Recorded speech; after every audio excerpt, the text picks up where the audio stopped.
Kwa majina naitwa Jimson Swai, natoka Oasis Finance Services.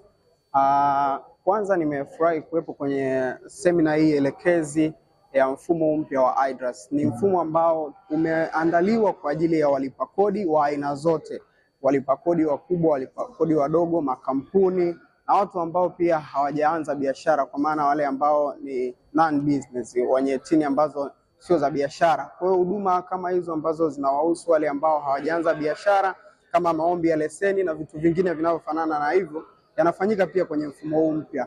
Mfumo huu umekuja kwa ajili ya kutatua changamoto mbalimbali ambazo zilikuwepo kule awali na zile ambazo zimeonekana zilikuwepo kwenye mfumo wa taxpayer portal ambao nao hauna muda mrefu sana.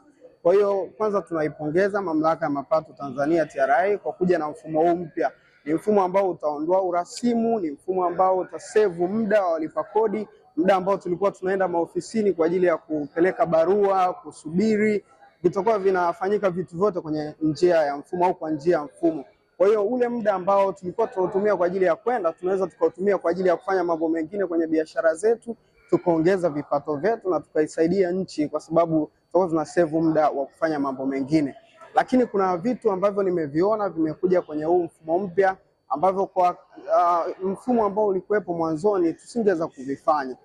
Upatikanaji wa tax clearance sasa hivi unafanyika mtandaoni. Mwanzoni ilikuwa inaweza kupelekea changamoto, unakutana wakati mwingine na matapeli, kabla hujafika ofisini wanakuambia toa kiasi fulani cha fedha ili upate tax clearance. Lakini sasa hivi ukiwa nyumbani, wewe kama ni mlipa kodi na tayari umeshalipa kodi zote ambazo unatakiwa kulipa au unastahili kulipa, unaweza ukapata tax clearance yako mwenyewe na ukaendelea na shughuli nyingine. Kama tutapunguza muda wa procedures za kulipa kodi, manake nchi au serikali itapata kodi kwa wakati ambao ni sahihi na pengine ni mapema, na maendeleo yataenda kwa kasi kwa sababu ukusanyaji utakuwa umeenda vizuri. Lakini kitu kingine kizuri ambacho nimekiona kwenye mfumo huu mpya ni namna ambavyo mfumo umeunganishwa na mifumo ya taasisi nyingine ambazo ni nje na TRA.